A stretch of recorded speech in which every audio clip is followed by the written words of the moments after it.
Big Sills, welcome aboard midweek. National Flag Day. Hey, man, love it. Proud to be an American. Wouldn't want to live anywhere else. How many countries in the world do I get to do this each and every single day? Have my own opinion. Dude, are we perfect? No. Is anyone? Yes. One person I know. Outside of that, no one's perfect. But I'll tell you this, man. There's very few places where you could just come on the air and speak your mind. And we're proud that you guys come aboard with us to hear our bullshit each and every single day. And I thank you for coming aboard. And I thank Tone for putting up with my bullshit each and every single day here on what I consider a pretty cool day here. Because anytime you get to honor the flag or you get to honor America, it's all good. Thank you so much for stepping in. John McMullen at the bottom of the hour. We're going to talk to our friend and get his thoughts. Was at the NovaCare Center all week last week for OTAs. Want to get his opinion. We're going to play Howie Roseman today. That'll be a little bit later on in the program, and I'll explain a little bit more. But we're going to play Howie Roseman probably after we talk to John, because I want to get all your thoughts again on the roster. It's not what you think. It's roster building. I'll explain when we get to this. First, want to start it off in Buffalo, and I want to show you guys how ahead of the game you guys are already. I've always made this comment. The quietest teams in the room are traditionally the teams that are the contenders each and every single year. Kansas City's quiet as a mouse. They're just quiet as a mouse, man. Quiet. No noise. Not a lot. Right? Not a lot. Not a lot. There's surely a lot of noise in Baltimore this year. Really un-Baltimore-ish. And there's a lot of noise in Buffalo. Hey, no noise in Cincinnati. Outside of Burrow's contract negotiations. And no conversation at all. Unless it's a conversation that we kind of like bring up a topic. There's really no issue in Philly. There is absolutely no issue in Philly. How many 250? You know what's crazy about the Jalen Hurts deal? How many $250 million business deals are quiet? Do you ever think of that? Right, Tone? Think about this. I mean, a lot of noise in San Francisco. Absolutely, Tone. Have you ever heard of a $255 million deal that was quiet in any kind of business? That's not a quiet deal. There were no hiccups in the negotiations with Hurts. There was no back and forth, not even in dialogue. It just happened. It just happened. No noise. It's actually unheard of. That's right. I think that's by design. Tone goes probably the quietest mega deal I've ever seen take shape. With no noise. No noise. No drama. Look at Dak's deal. Look at Derek Carr's deal. Look at Aaron Rodgers' deal. It is... I've never seen a $255 million deal cut with just nothing. Did anybody have it? Hey, did anybody say no to anything in the negotiations? That's not even out there. And by the way, that whole Jonathan Gannon thing, what did the Eagles do? Remember when Howie Roseman was talking to Mike Florio? It was a prepared statement. They didn't deviate off it. They don't want any noise in that building. They don't want any drama. I'm going to get to Matt Patricia here in a minute. You think they would create their own drama if they didn't feel that guy could help? I want to expand on something we said yesterday. Well, by the way, we'll ask John McMullen. He's around the team all the time. This takes me to Buffalo now. So, Stephon Diggs, what dog? And personally, from what I'm understanding, because I got a connection up there, Stephon Diggs is just being Stephon Diggs. He did this shit in Minnesota. Rick Spielman had to deal with this all the time. I'll tell you what, I don't hear Justin Jefferson bitching at all about Kirk Cousins and the offensive game plan. Do you? There lies the difference between Jefferson and Diggs. Minnesota, hey, you can have this headache. And it's a headache. Because these are like made up situations that he has. And then, of course, Josh Allen has to come in. Hey, this is my issue on communicate. I think it's Sean McDermott's fault. I blame Sean McDermott on this 100%. You know why? What is the same similarities that Stephon Diggs has in Buffalo that he had in Minnesota? He had a defensive coach.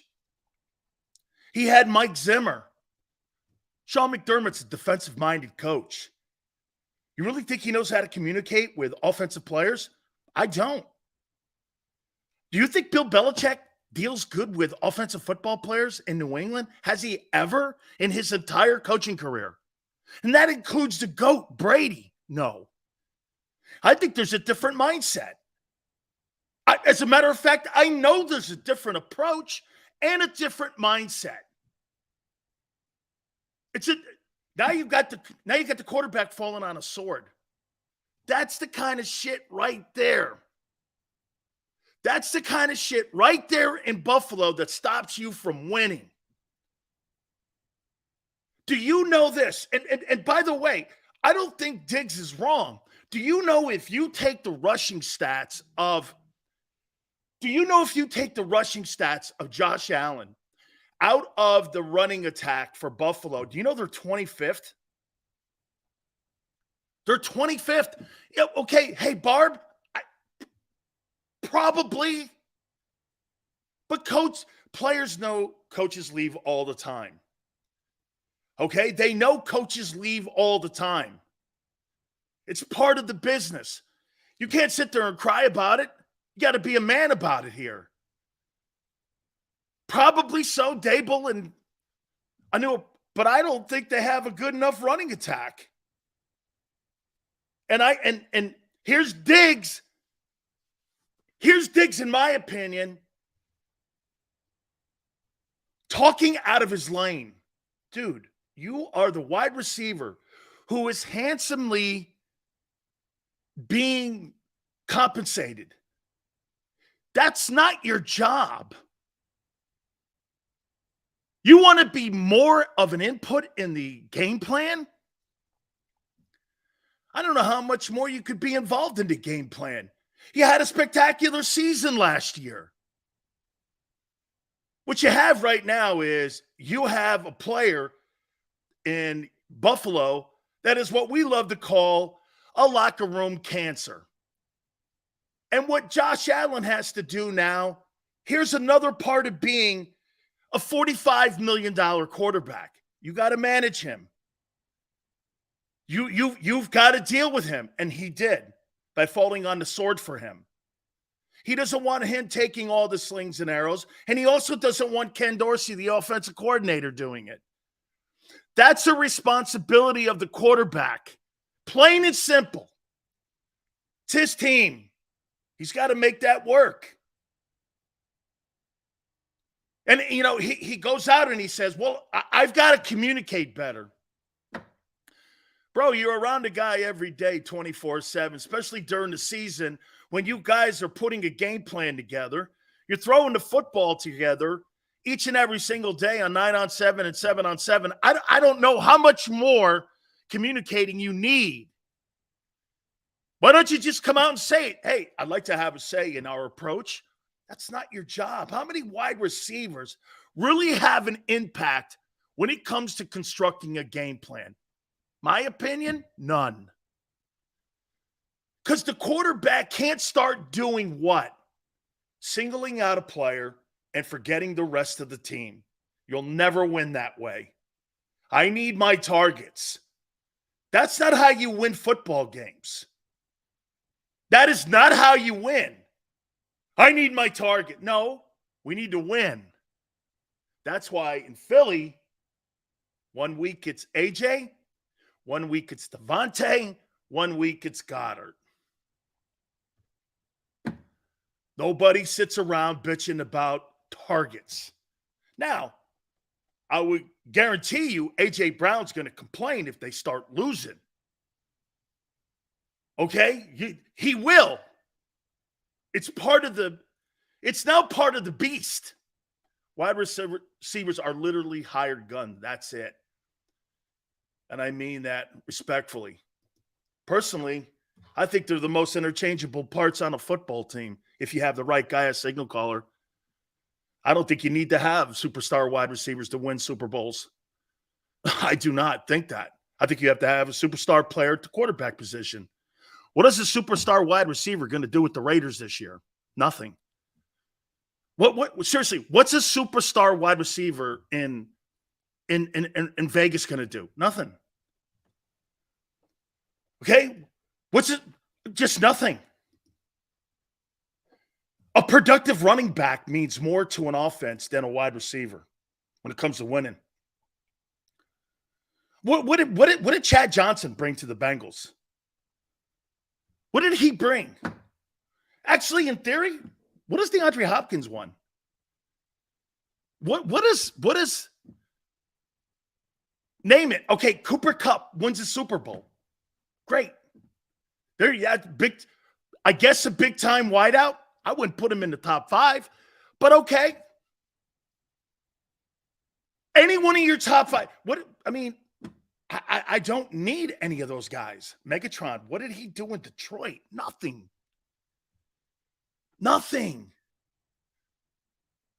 What did T.O. ever win?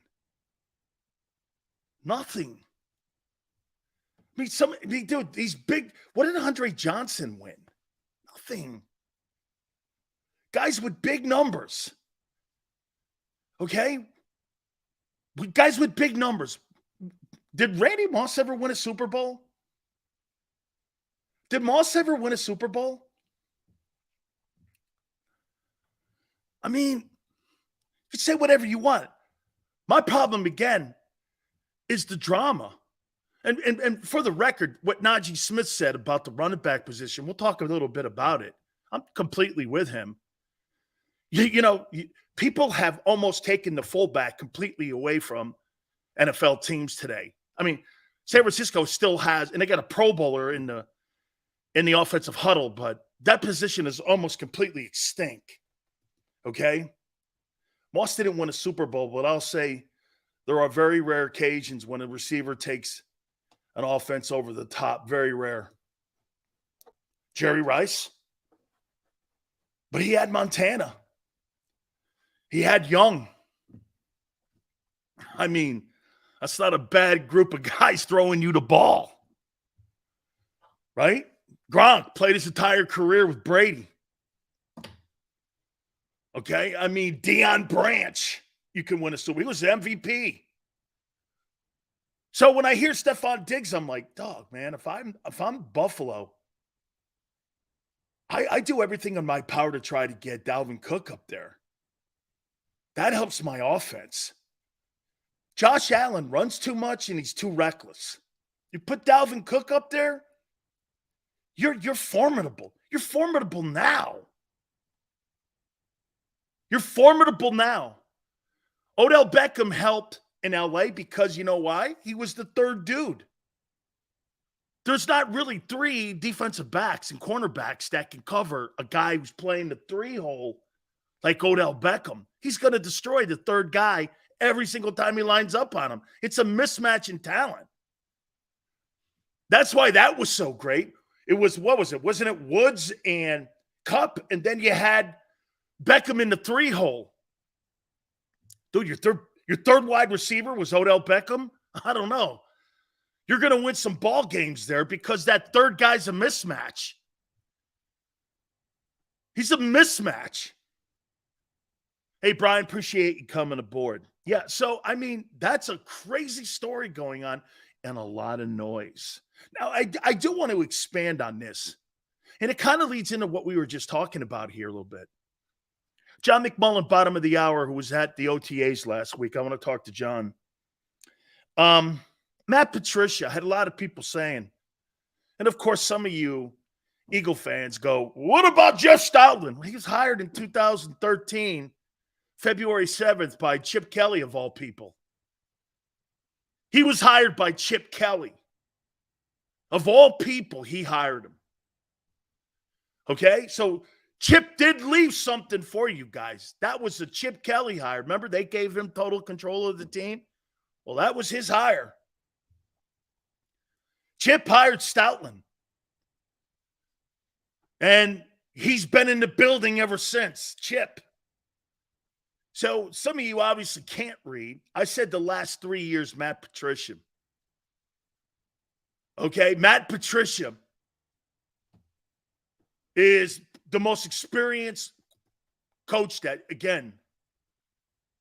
you've hired.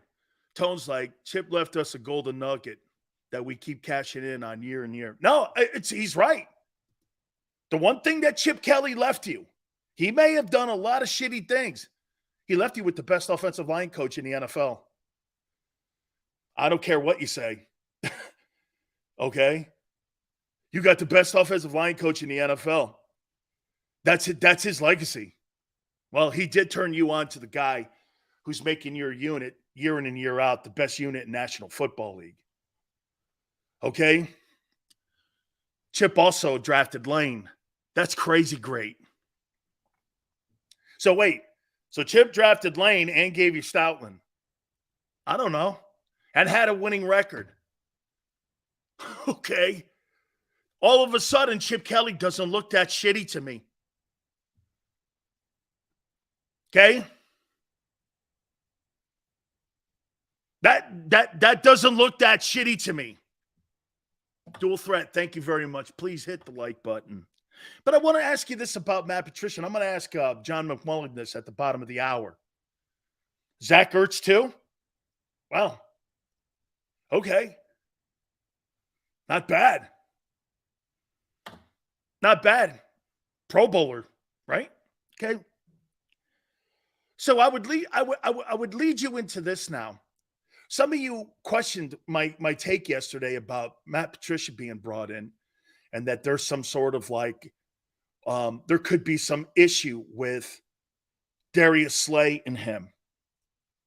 You think there was an issue with Bobby Wagner, the way he left Seattle the first time and then came back and now he's on the team this year again?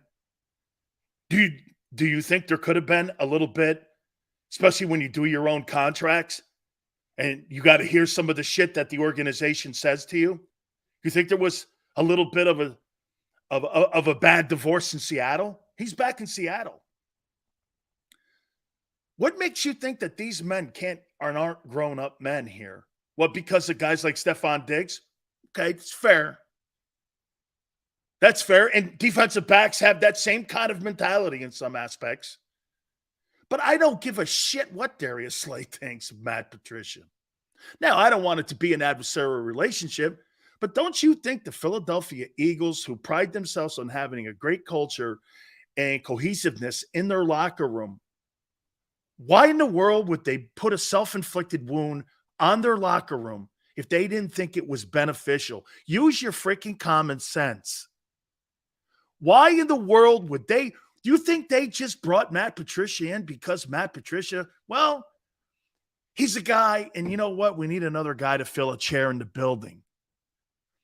And for the record, Matt Patricia, head coach, nobody in Philadelphia, from what I've heard so far, has even remotely talked about anything about him being a head coaching anything. I heard he's like a consultant to the head coach.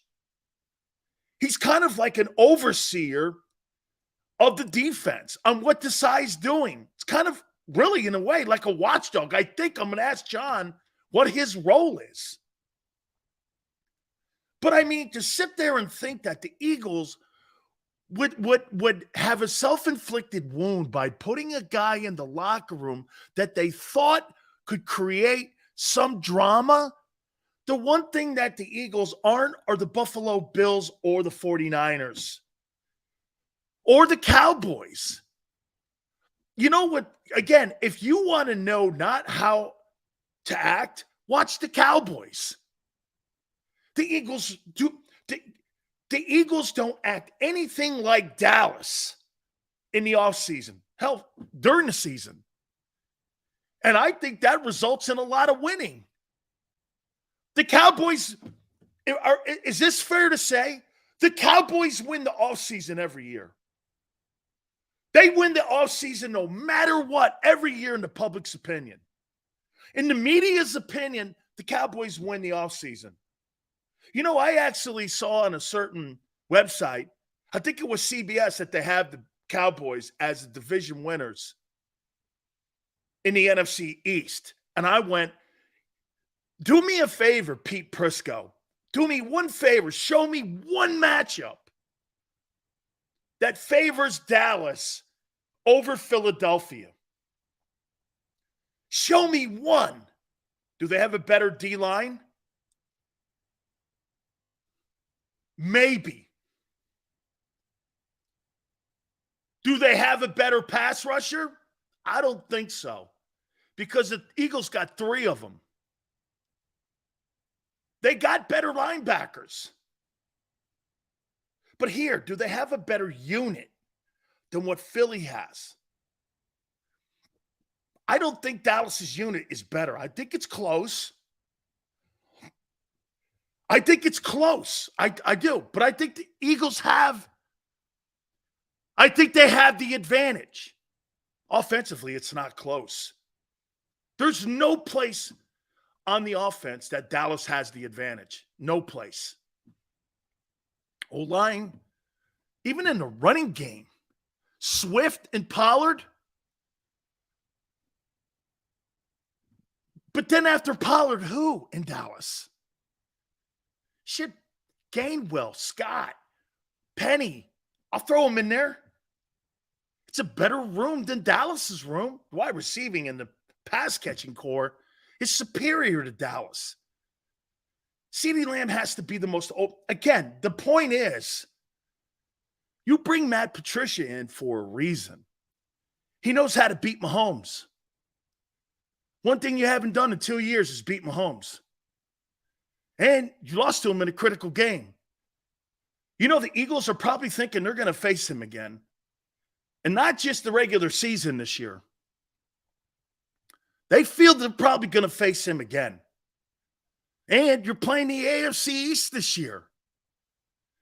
17 years he's game planned against the teams like New England. You don't think, having been there all those years and being there last year, he knows how to game plan? Matt Patricia, it wasn't a success last year, him running the offense along with Belichick. But I'll tell you what, he knows the personnel and he knows the quarterback. How is that not an advantage? Plus, he's got 3 rings. Dude, you're out of your mind if you think that this is just some stupid hire. The Eagles don't do anything stupid. They may make a mistake on a hiring of a coach. They may make a mistake on drafting someone, but that's not without doing their due diligence on both. It's a very thorough organization, and I'll tell you what, I give them tremendous kudos in all of their hires. Whether you like Jonathan Gannon or Shane Steichen or Doug Peterson or Andy Reid, all of those guys cut their chops in Philly and are head coaches in the NFL. Think about that. The Philadelphia Eagle front office coaching tree is Peterson, Reid, Steichen, Gannon. You got 4 head coaches that came out of the Philadelphia Eagle front office because of the selection. Shit, man. Might as well throw Chip in there. He's the head coach of UCLA. Currently, right now in the NFL, you got 4 head coaches, and in college, you got one who's the head coach of the UCLA Bruins. I don't know about you, man, that front office doesn't make a lot of mistakes in hiring of coaches. That's why when people go, and I'm critical of Sirianni. I think he's a product of what they're doing in the building. I think it's Howie and Jeffrey Lurie's game. There's clarity in Philly. And they pride themselves for me, covering your team. For me, I think they take great pride in that. Like Tone and I were saying, I have never in my life seen a $250 million deal done so effortlessly and quietly. Nothing. No banter, no public comments, no statements. All of a sudden, it was done. Man, had to be the greatest contract of all time. I mean, don't you remember Kyler Murray taking his bullshit off his social media and off his Twitter, crying about his deal and this and that? Then they end up coming in there. And it was such a massive train wreck when they put those study hall little addendums in. Remember that whole thing? What a train wreck that was for Arizona. Not a shocker. It was a train wreck. Look at the train wreck in Baltimore. Like, go back and think about Baltimore's pursuit of getting a deal done with Lamar. Why? Why did you put the organization through a quarterback a year ago sitting out playoff games? Maybe not. I don't know. Sure looked it, but there's the conversation. Oh, I'm only 85%. Well, shit, man. Hurts and Mahomes were 85%. And Jalen didn't have his money yet. Mahomes had his money. Jalen didn't have his money. Jalen was probably 85% in that Super Bowl. Could have been 80%. Could have been 80%. They played. You had no shit going on in Philly. See, the kind of stuff that right now that's going on in Buffalo, that's the stuff in the offseason you just totally want to stay away from. Like I said, the teams that don't make a lot of waves in the offseason, those are the teams that you look at. Can I tell you a team that I think is going to be a player in this year's NFL, especially in the NFC? I'm starting to get on the train of the Saints.